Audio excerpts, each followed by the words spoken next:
Bonjour à tous, merci beaucoup de nous rejoindre sur des livres et des lettres qui reçoit aujourd'hui un pasteur, pasteur Luc Elomo. Bonjour pasteur, Bonjour. merci beaucoup d'être venu sur notre plateau ce matin. Vous aviez écrit ministère de prophétie, dont de prophétie sont-ils tous prophètes?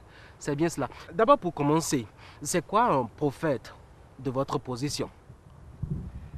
Oh, le prophète, c'est tout simplement celui qui ramène une société qui s'égare des principes éthiques et des principes moraux euh, qui font la base d'une société, qui font la base d'une nation. Un prophète ramène à Dieu, mais ramène à l'homme, ramène à la légalité institutionnelle et constitutionnelle, à la légalité morale. Voilà le rôle d'un prophète. C'est ça. Qui proclame qui prophète? Or, on ne se proclame pas prophète, c'est comme on le dit, on reconnaît l'arbre à son fruit. Vous ne pouvez pas voir un manguier et puis l'appeler tout simplement que c'est un pommier. La différence est là. Mais est-ce que c'est l'arbre qui se proclame pommier ou citronnier ou enfin tout justement, c'est à là que je veux venir. D'abord, quand nous sommes sur le champ de l'appel dans l'œuvre de Dieu, il y a des principes qui déterminent si on est prophète ou pas. Et je crois que c'est dans cette éthique aussi que nous avons travaillé dans ce livre en tenant compte de la vérité biblique, tenant aussi compte de la réalité judéo-chrétienne qui fondent et qui permettent de déterminer si quelqu'un est prophète ou pas. C'est ça, maintenant on va aller dans le concret. C'est quoi et quand est-ce qu'on dit de quelqu'un qu'il est prophète? On dit de quelqu'un qu'il est prophète, d'abord c'est sa conversion à Jésus-Christ. Il faut commencer par là forcément. C'est par là d'abord. Il n'y a pas de prophète hors Jésus-Christ. Je suis dans le champ de l'ouvrage que j'ai écrit. Oui. Alors donc c'est d'abord ça. Et la deuxième des choses, le prophète rappelle à l'homme une identité qu'il a perdue et le retourne à son créateur. Okay. Plus explicitement, ça veut dire le prophète ramène l'homme de son chemin d'égarement.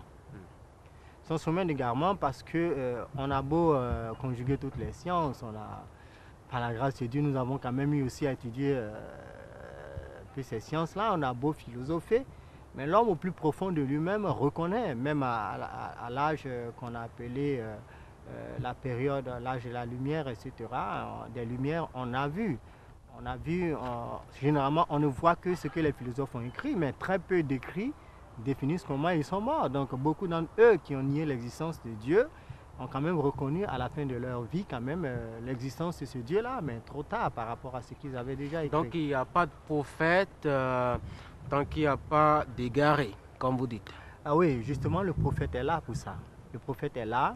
S'il n'y a pas d'égaré, il n'y a pas de prophète. C'est-à-dire que le prophète ramène l'homme sur la voie du Seigneur. Et la voie du Seigneur, Dieu nous montre le chemin par Jésus-Christ, bien entendu. Donc le prophète judéo-chrétien, c'est quelqu'un qui rappelle à l'homme le bon chemin duquel il s'était écarté. Et maintenant, il faut aussi comprendre, est-ce que c'est seulement un aspect spirituel? Non. Parce que le mot prophète dans les Saintes Écritures parle de quelqu'un qui travaille à rappeler à une nation ses principes de base, sa vision de base, la vision de son père fondateur, rappelle à l'homme les écarts qu'il y a dans les tribunaux, rappelle à l'homme ce qu'on appelle la corruption, ramène l'homme, souligne à l'homme qu'attention, là il y a de la corruption. Le prophète aussi parle contre ce qu'on peut appeler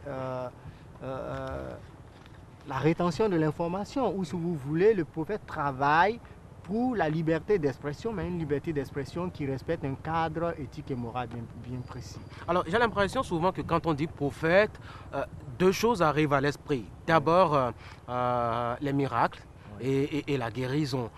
On ne peut pas être prophète sans avoir fait des miracles. Vous avez des grands prophètes dans la Bible qui n'ont fait aucun miracle. Jean-Baptiste, par exemple, il n'a fait aucun miracle. Il est érigé au rang de prophète. Il n'est pas seulement érigé au prophète, c'est le Christ qui déclare que Jean-Baptiste est prophète. Et déjà dans l'Ancien Testament, mais rappelez le message de Jean-Baptiste, lorsqu'il va dire que il dit à des soldats, contentez-vous de votre solde. Il va dire au percepteur d'impôts, n'exigez rien au-delà de ce qui est recommandé. Il va demander à une population qui se trouvait dans une atmosphère purement romaine, impériale, il va souligner l'état du système romain. Lorsqu'il va dire par exemple que celui qui a 2 tuniques partage avec celui qui n'en a pas, que celui qui a de quoi manger donne à celui qui n'en a pas, là, le prophète Jean-Baptiste touche là les problèmes inhérents à l'existence d'une société, d'une nation. Donc, être prophète, le plus grand des miracles, quand vous arrivez à réconcilier des populations qui sont déchirées entre elles, ça c'est un grand miracle. Donc le miracle, je veux dire une guérison, un esprit mauvais qui est chassé de quelqu'un, ça ne suffit pas pour faire de vous un prophète. Le prophète, c'est d'abord de porter la parole. Le prophète présente Christ. Et qui est le Christ? C'est le Messie, la lumière des nations.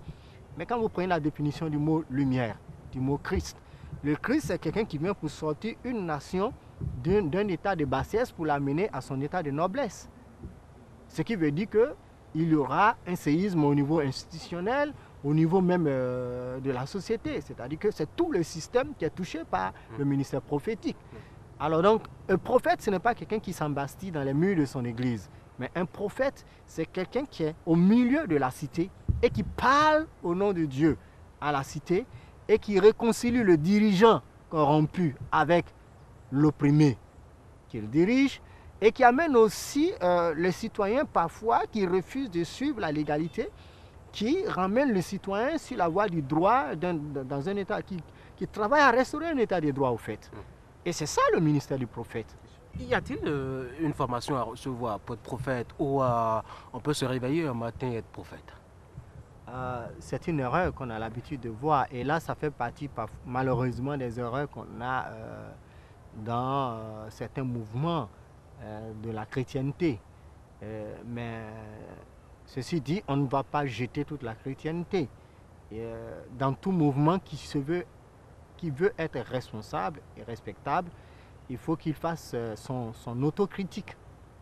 Cela lui permet de se nettoyer, d'avoir un regard beaucoup plus humble. Donc, en cela, je veux dire que c'est vrai, on entend des gens qui se lèvent aujourd'hui qui disent que je suis prophète, mais le prophète dans la Bible, c'est eux, c'est-à-dire c'est l'intelligentsia de la nation en fait. C'est-à-dire que ce sont les personnes, par exemple, qui ont établi toutes les lois que l'humanité utilise aujourd'hui, c'est parti des prophètes. Quand vous prenez le Deutéronome, par exemple, où Moïse énumère les prophètes, vous avez des lois qui parlent de la protection de la vie, des lois qui parlent de la justice, comment doit fonctionner un appareil judiciaire, un système judiciaire. Il y a des lois qui régissent les relations internationales, la diplomatie. Il y a des lois de protection de l'environnement. Il y a des lois qui vont dans le sens de la synergétique, c'est-à-dire ce qui concerne la chasse, la pêche, comment réglementer ces choses. Moïse aussi donne d'autres lois. Les lois, par exemple, sur la famille, sur l'éducation, à partir de quel moment il faut former, les rapports entre l'homme et la femme dans une société, les rapports entre le dirigeant et celui qui dit, par exemple, des lois d'éligibilité, par exemple, sont données dans la Bible. Comment élire quelqu'un? Sur quels critères on peut se poser pour prendre un candidat? Et les élections arrivent bientôt. Donc, ce sont des lois qui sont là. Ou, par exemple, vous voyez, on vous dira, par exemple, que le candidat dans la constitution du Bénin, on vous dira que la personne doit avoir ses facultés intellectuelles et mentales correctes. Mais c'est déjà dit, déjà, 1445 avant Jésus-Christ. Donc, si vous ajoutez 2000 ans aujourd'hui, plus 2000 ans, ça fait 3445 plus 13. Vous voyez ce que ça fait. Donc, ce sont des lois qui existent. Donc, ce ne sont pas des écoles en philosophie politique ou en sciences politiques qui ont déjà forgé. Ce sont des lois qui existent. Et c'est sur ça que tout le monde court aujourd'hui. Même ceux qui se disent athées font toujours un tour dans la Bible. Et la Bible ne parle pas que seulement du rapport de la vie à l'éternité. Mais la Bible parle du rapport entre l'homme et l'homme dans une société en situation de crise ou en situation de paix. Bon, voilà un peu. On revient alors à ma question. Est-ce qu'il y a une formation à recevoir pour être prophète? Obligatoire. Parce que quand nous lisons dans la Bible, on est frappé par la maîtrise. La maîtrise en matière de communication, par exemple, des prophètes. Donc, on a besoin d'être formé pour savoir qu'est-ce qu'il faut sortir et qu'est-ce qu'il ne faut pas sortir. Vous avez des prophètes, par exemple, qui ont travaillé comme conseillers de plusieurs rois et de puissants dirigeants et des nations historiques dont l'UNESCO aujourd'hui reconnaît les sites encore. Donc, vous avez des villes comme Tyr, qui aujourd'hui se trouve à 20 km au nord d'Israël, qu'on appelle Sour aujourd'hui, qui fait partie du territoire du Liban. Alors vous avez des villes telles que Babylone, comme Assour, qui sont là, qui sont en Irak actuel. Donc les prophètes, ce sont des personnes qui suivaient une formation. C'est-à-dire que quand on doit revendiquer, comment revendiquer? Est-ce que la revendication doit se faire sur un fondement de casse, comme on le voit aujourd'hui? Malheureusement, si des étudiants, par exemple, veulent revendiquer quelque chose, ils cassent tout. Ou bien que quand ils cassent, l'État reprend, et l'argent que l'État doit prendre pour reprendre là, l'argent là aurait servi à faire d'autres choses dans la même université. Donc, il y a des manières de revendiquer, des manières de la communication, l'art de la communication, comment faire passer un message, comment faire passer un message à un peuple en situation de crise. Ça, c'est encore l'œuvre des prophètes. Par exemple, après une période électorale ou dans une période électorale où il y a, par exemple, tension entre les différents partis qui sont arrivés au second tour, quel est le langage du prophète? Qu'est-ce que l'Église doit dire? C'est en ce moment qu'on voit la formation du prophète. Donc, il ne suffit pas d'entendre une parole de la part de Dieu et de venir prononcer cette parole comme ça. Cette parole doit tenir compte du contexte. Alors, à quoi reconnaît-on une prophétie, par exemple? Une prophétie se reconnaît par deux choses. La prophétie exalte la réconciliation de l'homme avec son créateur, de l'homme avec l'homme son prochain. Quand par exemple, je prends un exemple de prophétie dans la Bible. Voilà, quelqu'un qui s'élève, et ça se passait au 8e siècle avant Jésus-Christ. Un prophète qui s'appelle Jonas. Dieu l'envoie dans une ville qu'on appelle Ninive. Et vous savez, Ninive actuellement se trouve sur le sol irakien. Et archéologiquement, c'est démontré, c'est prouvé. On a des traces, des vestiges de l'archéologie qui prouvent que cette ville a existé et qu'effectivement Jonas a prêché à cette ville. Mais regardez ce qu'il dit. Ninive, c'était la capitale d'un puissant empire qu'on appelait la Syrie. La Syrie qui a dirigé le monde de 850 jusqu'en 612 avant Jésus-Christ. Et la capitale est tombée en 605 avant Jésus-Christ. Mais alors, Dieu envoie Jonas pour aller dire, écoute, la politique internationale de la puissance assyrienne est mauvaise. Parce que qu'est-ce que faisait la Syrie? La Syrie signe des traités de protection, de choses là, partenariat économique avec des petits royaumes, des États vassaux. Ok? Mais derrière ça, la Syrie passe encore pour agresser ces États-là, bafouant de la main les traités qu'il avait déjà signés. Est-ce que ce ne sont pas des faits qui se retrouvent dans notre actualité aujourd'hui? On voit par exemple les grandes puissances qui atterrissent dans un pays au nom d'une guerre défensive ou bien au nom de la guerre pour la démocratie. Doit-on tuer pour installer la démocratie? Ou bien doit-on convaincre pour installer la démocratie? Mais Dieu envoie Jonas pour lui dire, écoute, va leur parler, dans quelques jours, la Syrie sera détruite. Mais il a fallu ce message pour que ce peuple-là se répande et qu'on lui donne un sursis de 100 ans. Donc finalement, la Syrie tombe définitivement en 605 avant Jésus-Christ. Donc la prophétie se passait en 705 avant Jésus-Christ.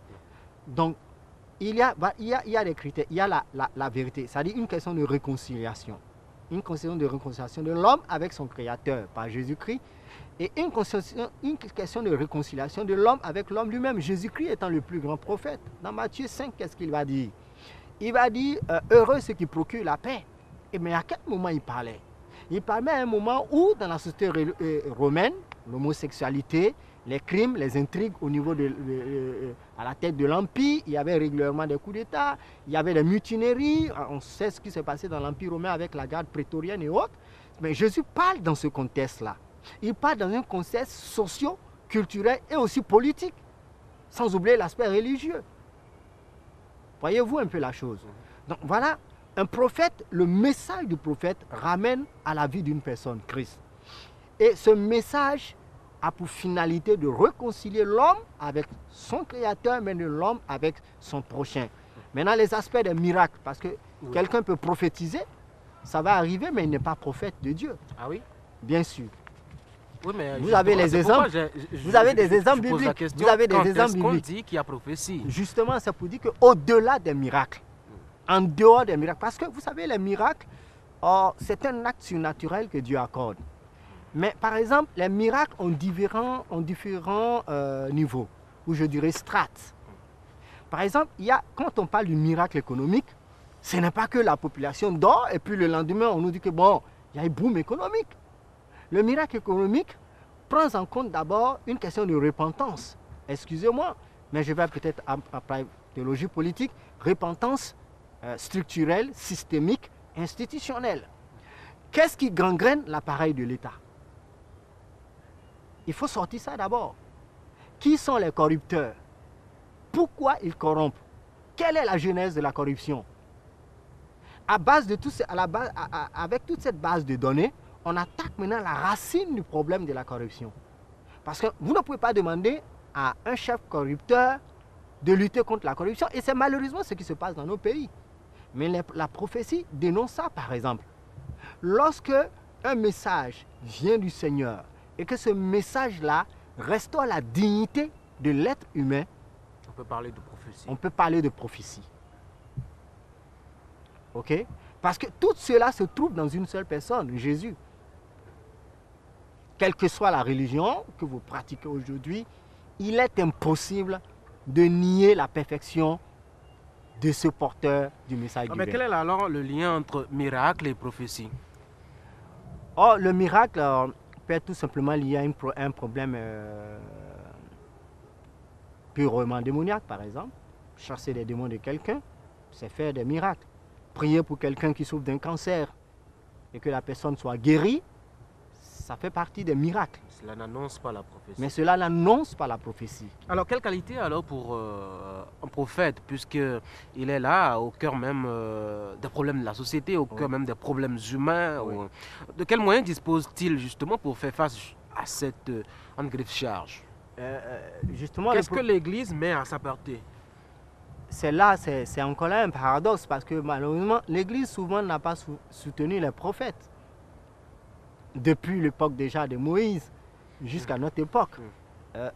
Les prophètes n'ont pas souvent été soutenus ou écoutés par l'Église. Alors que l'Église, oui, l'Église devrait être une voix prophétique. Vous savez, le mot Église en son sein, ce n'est pas un mot que Jésus a inventé. Non, ce n'est pas Jésus qui a créé le mot Église. Le mot Église, Jésus l'a emprunté au système juridico-politique grec, parce que c'est l'Ecclésia. Dans l'appareil judiciaire grec, dans l'appareil politique grec, dans les cités grecques, vous avez déjà le mot Église, qui est Ecclésia, qui est le regroupement de 6000 citoyens qu'on appelait hors de la cité pour voter sur des questions économiques, sur des questions législatives concernant les lois qu'il fallait voter, et également aussi décider de la sanction ou de la destitution de certaines autorités ou certains grands citoyens. Donc, en ce sens, l'Église mettait en application les décisions de ce qu'on appelle la boulée. Donc, qui est un corps qui réfléchit, qui sort des lois, qui fait des propositions de loi, et l'Église, l'Ecclésia, votait. Alors, quand Jésus dit « j'établirai mon Église », ça veut toujours dire que la pensée du royaume, la pensée éternelle de Dieu qui se trouve dans le Logos, devait être transmise au sein de la société pour amoindrir, ou bien, si vous voulez, pour reculer les limites de l'oppression politique, de l'oppression internationale, ou même de l'oppression intersociale. Vous avez dans une société, par exemple, des groupes ethniques qui ne se parlent pas. Et on voit Jésus travailler à cela. On nous dit par exemple dans l'histoire de la femme samaritaine, les Samaritains et les Juifs n'avaient rien ensemble. Mais pourquoi est-ce que Jésus décide de passer par cette ville? C'est ça le rôle. Alors, à partir de tout ce que vous aviez dit concernant le prophète, la prophétie, doit-on reconnaître aujourd'hui qu'il y a plusieurs types de prophètes? Il ne doit jamais avoir plusieurs types de prophètes. Mais est-ce qu'il en existe aujourd'hui? Malheureusement, quand vous regardez un peu. Oui, il y a une grande confusion au niveau de l'Église entre ceux qui ont juste un don de prophétie et ceux qui ont un ministère de prophétie. Et là, je fais la nuance. Le ministère de prophétie, c'est un office où la personne doit être formée à l'art de prendre la parole. La personne doit être formée à l'art de l'écoute. L'écoute de Dieu, mais l'écoute aussi du besoin de l'autre. Il doit avoir en outre la bonne capacité, une excellente capacité, maîtrise des Saintes Écritures, de pouvoir prêcher la parole, l'évangile. Et quand on dit évangile, on a généralement cru que c'est croire au Seigneur Jésus et tu iras au ciel seulement. Non, ça ce n'est qu'un aspect de l'évangile. Mais l'évangile lui-même, c'est une restauration holistique de l'individu et de sa cité. Vous suivez un peu? Je vous suis. Donc, la grande capacité de passer l'évangile est avoir certains dons spirituels, tels que la parole de connaissance, la parole de sagesse et le discernement des esprits, qui lui permettent, en plus de sa capacité de prêcher, en plus de son bagage scripturaire avec les notions socio-juridiques qui sont dans les Saintes Écritures, c'est ça qui permet de définir que celui-là, il est prophète.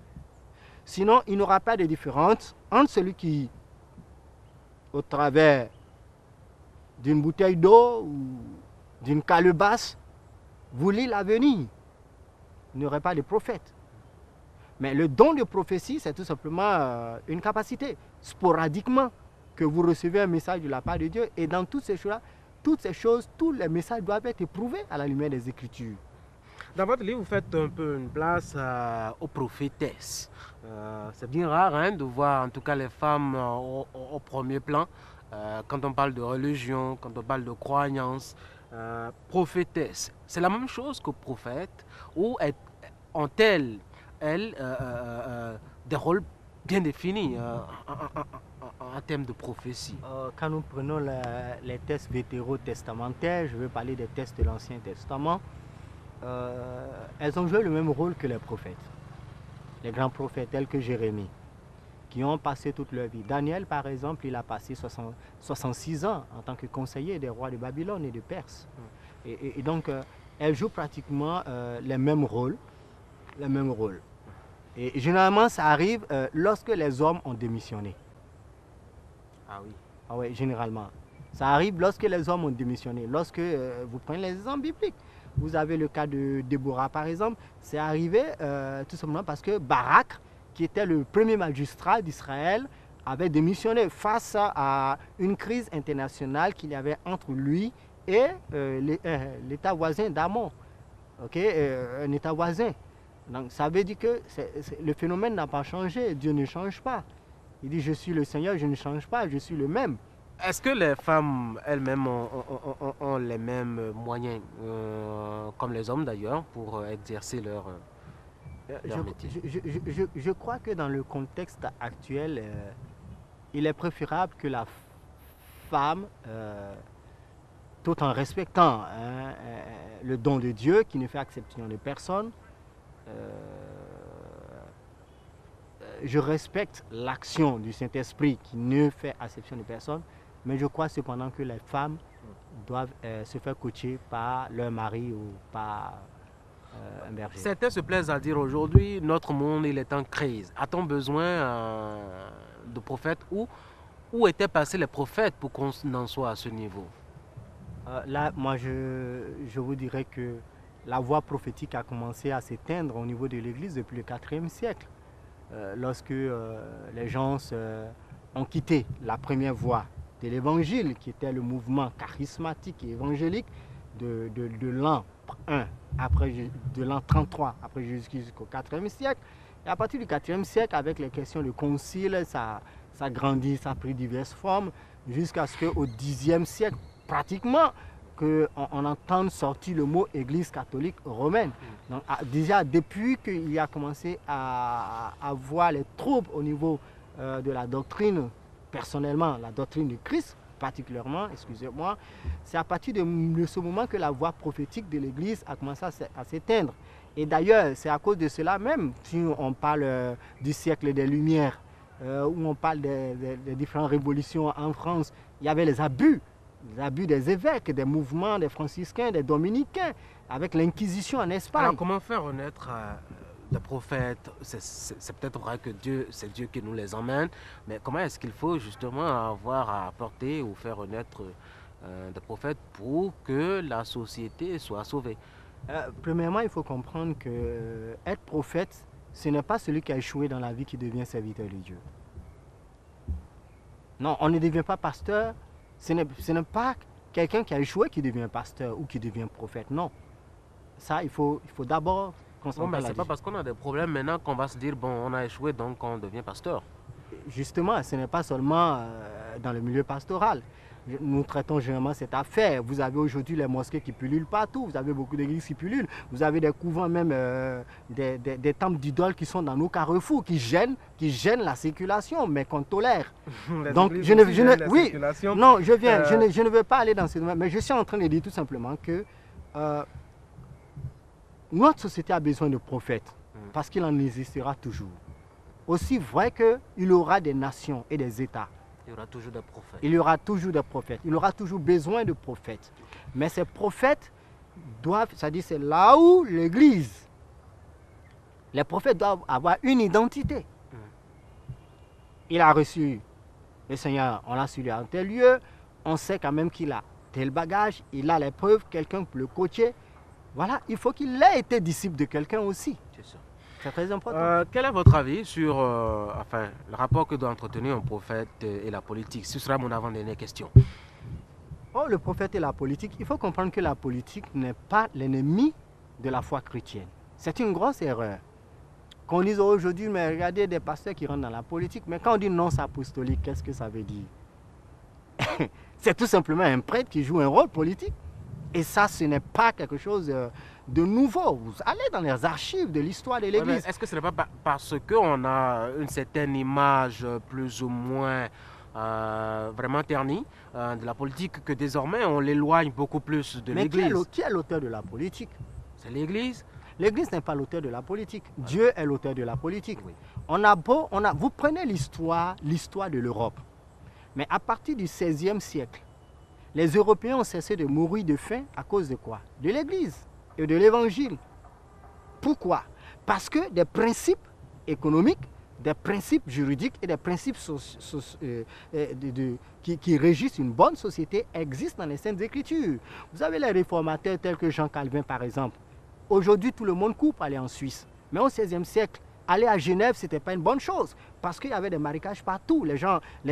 Genève n'était pas une ville vivable. Mais il a fallu que ce pasteur français-là travaille jusqu'à ce que Genève devienne ce qu'elle est aujourd'hui et que la Suisse soit ce qu'elle est. Vous prenez les États-Unis, même chose, l'histoire des pèlerins. Vous prenez par exemple l'exemple de comment il s'appelle, ce méthodiste-là qui a carrément créé l'église méthodiste. C'est encore lui. Si aujourd'hui on parle de la livre sterling ou de la langue, l'influence de la langue anglaise dans le monde, c'est parti aussi d'un pasteur. Donc je veux dire que être prophète et travailler aux côtés d'un homme politique ou bien l'engagement dans la politique n'a rien d'anti-biblique et n'a rien contre le salut de l'homme, puisque le prophète est d'abord citoyen. Il doit avoir une carte d'identité, il doit payer des impôts. C'est un citoyen normal comme tout le monde, comme tout chrétien déjà. Le chrétien, c'est qui au fait? Pasteur Luc Lomond, c'est la fin de cette émission. Vous allez dire 2 mots pour conclure cet entretien. Je vous remercie beaucoup. Le ministère prophétique est d'actualité, il n'est pas mort. Et le vrai prophète, ce n'est pas forcément celui qui fait des miracles, mais c'est celui qui amène l'homme à recevoir Christ et à forger Christ au-dedans de lui. Mais le vrai prophète, c'est également la personne qui amène la pensée éternelle de Dieu dans la gestion de la cité. C'est la fin, mesdames et messieurs, de cette émission. On va dire un merci à M. Pierre Agbani, responsable du jardin botanique, pour sa largesse. C'est lui qui nous a permis d'enregistrer cette émission dans ce beau jardin. Merci à mon équipe. Bienvenue au Rongbe, André Aignon, Serge Baguedi qui est venu un peu plus tôt, l'intrépide force tranquille. Merci. Mesdames et messieurs, j'ai partagé un énorme plaisir à vous servir tout au long de cette émission. Et c'est avec ce même engouement que je vous retrouverai samedi prochain dès qu'il sonnera 11h. En attendant, restez branchés sur le canal 3.